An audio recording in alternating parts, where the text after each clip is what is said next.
ನಮಸ್ಕಾರ. ನನ್ನ channel SR creations 2024 ನನ್ನ ಚಾನಲ್ಗೆ ನಿಮ್ಮೆಲ್ಲರಿಗೂ ಸ್ವಾಗತವನ್ನು ಕೋರುತ್ತಾ ಇವತ್ತು ನಾನು ತಿಳಿಸ್ತಾ ಇರೋದೇನಪ್ಪ ಅಂದರೆ ಭೀಮನ ಅಮಾವಾಸ್ಯೆ ಬರ್ತಾ ಇದೆ ಫ್ರೆಂಡ್ಸ್. ಎಲ್ಲರಿಗೂ ನನ್ನ ಪ್ರೀತಿ ಅಕ್ಕ ತಂಗಿಯರು ಪ್ರತಿಯೊಬ್ಬರಿಗೂ ತಿಳಿಸೋದೇನೆಂದರೆ ಭೀಮನ ಅಮಾವಾಸ್ಯೆ ಅಂದರೆ ಹೆಣ್ಮಕ್ಳಿಗೆ ತುಂಬಾ ಪ್ರಿಯವಾದ ಹಬ್ಬ, ಗಂಡನಿಗೋಸ್ಕರ ಪೂಜೆ ಮಾಡೋ ಹಬ್ಬ ಆಗಿರೋದ್ರಿಂದ ಭೀಮನ ಅಮಾವಾಸ್ಯೆ ಎಂದು ಬಂದಿದೆ, ಯಾವಾಗ ಅಮಾವಾಸ್ಯೆ ತಿಥಿ ಆರಂಭ ಮತ್ತು ಅಂತ್ಯ ಯಾವಾಗ ಎಂದು ನಾನು ಈ ವಿಡಿಯೋದಲ್ಲಿ ತಿಳಿಸ್ತಾ ಇದ್ದೀನಿ. ಗೊತ್ತಿಲ್ಲದೆ ಇರೋರಿಗೆ ಗೊತ್ತಾಗಲಿ ಅಂತ ವಿಡಿಯೋ ಮಾಡ್ತಾ ಇದ್ದೀನಿ. ಗೊತ್ತಿಲ್ಲದೆ ಇರೋರು ಯಾರಾದರೂ ಇದ್ದರೆ ನೋಡಿದ್ರೆ ನೀವು ಅವರಿಗೆ ಇದನ್ನು ಶೇರ್ ಮಾಡಿ, ಅಸಾಧ್ಯ ಆದರೆ ನಿಮಗೆ. ಓಕೆ ಫ್ರೆಂಡ್ಸ್, ಈಗ ನಾನು ನಿಮಗೆ ಯಾವಾಗ ಶುರುವಾಗೋದು, ಯಾವಾಗ ಅಂತ್ಯ, ಪೂಜೆ ಮಾಡಿದರೆ ಅದು ಟೈಮ್ ಮುಗಿದ್ರೆ ಪೂಜೆ ಮಾಡಿದರೆ ಫಲ ಇಲ್ಲ ಅಲ್ವಾ, ಅದಕ್ಕೆ ಟೈಮ್ ಇದ್ದಾಗಲೇ ಪೂಜೆ ಮಾಡಿಕೊಂಡು ಶಿವ ಪಾರ್ವತಿಯ ಪ್ರೀತಿಯ ಆಶೀರ್ವಾದದೊಂದಿಗೆ ಒಳ್ಳೆಯದಾಗಲಿ ಅಂತ ಈ ಸಲ ಆಗಸ್ಟ್ 4, 2024 ಅಂದರೆ ಆಗಸ್ಟ್ 4, 2024 ಅಂದರೆ ಭಾನುವಾರ ಇದೆ ಫ್ರೆಂಡ್ಸ್. ಆದರೆ ನಮಗೆ ಶುರುವಾಗೋದು ಆಗಸ್ಟ್ 3ನೇ ತಾರೀಕಿಗೆ ಶುರುವಾಗುತ್ತೆ ಫ್ರೆಂಡ್ಸ್. 3ನೇ ತಾರೀಕು ಮಧ್ಯಾಹ್ನ 3:50ಕ್ಕೆ ಶುರುವಾದರೆ ಮುಕ್ತಾಯ ಆಗಸ್ಟ್ 4:42ಕ್ಕೆ, ಆಗಸ್ಟ್ 2024 ಆಗಸ್ಟಲ್ಲೇ 4ನೇ ತಾರೀಕು ಭಾನುವಾರ ಸಾಯಂಕಾಲ 4:42ಕ್ಕೆ ಕ್ಲೋಸ್ ಆಗಿಬಿಡುತ್ತೆ ಅಮಾವಾಸ್ಯೆ ತಿಥಿ.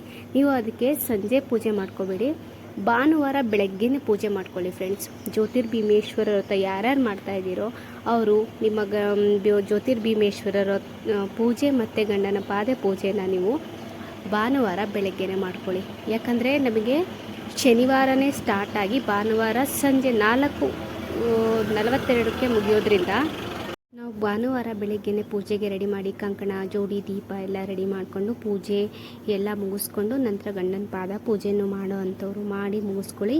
ಇದು ಮೇನಾಗಿ ಮಾಡೋದು ಗಂಡನಿಗೋಸ್ಕರನೇ ಆಗಿರೋದ್ರಿಂದ ಪಾದ ಪೂಜೆ ಮಾಡಿದ್ರೇ ಈ ಪೂಜೆ ಕಂಪ್ಲೀಟ್ ಆಗೋದ್ರಿಂದ ಪೂಜೆ ಮಾಡಿ ಶಿವನ ಪಾತ್ರಗೆ ಗುರಿಯಾಗಿ ಅಂತ ಹೇಳ್ತಾ, ಒಳ್ಳೆಯ ಆಶೀರ್ವಾದಗಳನ್ನು ಪಡ್ಕೊಳ್ಳಿ ಅಂತ ಹೇಳ್ತಾ ನಿಮ್ಮೆಲ್ಲರಿಗೂ ಭೀಮನ ಅಮಾವಾಸ್ಯೆಯ ಹಬ್ಬದ ಶುಭಾಶಯಗಳು. ಜ್ಯೋತಿರ್ಭೀಮೇಶ್ವರ ವ್ರತ ಮಾಡಿ ನಿಮಗೂ ಒಳ್ಳೆಯದಾಗಲಿ ಅಂತ ಹೇಳ್ತಾ ಈ ಚಿಕ್ಕ ಒಂದು ಪುಟ್ಟ ವಿಡಿಯೋ ಮಾಡಿದ್ದೀನಿ. ಯಾರ್ಯಾರಿಗೆ ಇಷ್ಟ ಆಯ್ತೋ ಅವರೆಲ್ಲ ಸಬ್ಸ್ಕ್ರೈಬ್ ಮತ್ತು ಲೈಕ್ ಮಾಡಿ ಫ್ರೆಂಡ್ಸ್. ಆಡ್ಕೊಳ್ಳೋದು ಕಮ್ಮಿ ಮಾಡಿ, ಯಾಕೆಂದರೆ ಎಲ್ಲರಿಗೂ ಎಲ್ಲ ಥರನೂ ಗೊತ್ತಿರೋದಲ್ವ, ಅವ್ರಿಗೆ ಏನು ಗೊತ್ತಿರುತ್ತೋ ಅದನ್ನು ಅವ್ರ ಮನಸ್ಸು ಬಿಚ್ಚಿ ಹೇಳ್ಕೊಳ್ತಾರೆ, ಶೇರ್ ಮಾಡ್ತಾರೆ. ಸಪೋರ್ಟ್ ಮಾಡೋಕ್ಕಾದರೆ ಮಾಡಬೇಕು ಅಲ್ವಾ ಫ್ರೆಂಡ್ಸ್. ಆ ದೇವರು ಎಲ್ಲರೂ ಚೆನ್ನಾಗಿರಲಿ ಅಂತ ಕೇಳ್ಕೊತ ಆ ಭೀಮೇಶ್ವರ ಪೂಜೆಯನ್ನು ಮಾಡೋಣ ಎಲ್ಲರೂ ಅಂತ ಹೇಳ್ತಾ, ನನ್ನೆಲ್ಲ ಪ್ರೀತಿ ಅಕ್ಕ ತಂಗಿಯರಿಗೆ ಎಲ್ಲರಿಗೂ ಸಹಿತ ನನ್ನ ಕನ್ನಡ ನಾಡಿನ ಜನತೆಗೆ ಎಲ್ಲರಿಗೂ ಜ್ಯೋತಿರ್ಭೀಮೇಶ್ವರ ವ್ರತ ಮತ್ತು ಭೀಮನ ಅಮಾವಾಸ್ಯೆ ಶುಭಾಶಯಗಳು ಅಂತ ಹೇಳ್ತಾ ಈ ವಿಡಿಯೋನ ನಾನು ಇಲ್ಲಿ ಹೆಣ್ಣು ಮಾಡ್ತಾಯಿದ್ದೀನಿ. ಕಂಕಣ ಮಾಡೋದು ಮರಿಬೇಡಿ, ಕಂಕಣ ಕಟ್ಟಿಸ್ಕೊಳೋದು ಮರಿಬೇಡಿ ಅಂತ ಹೇಳ್ತಾ ನಮಸ್ಕಾರ ಮಾಡ್ತಾ ಥ್ಯಾಂಕ್ ಯು ಫ್ರೆಂಡ್ಸ್. ಬಾಯ್.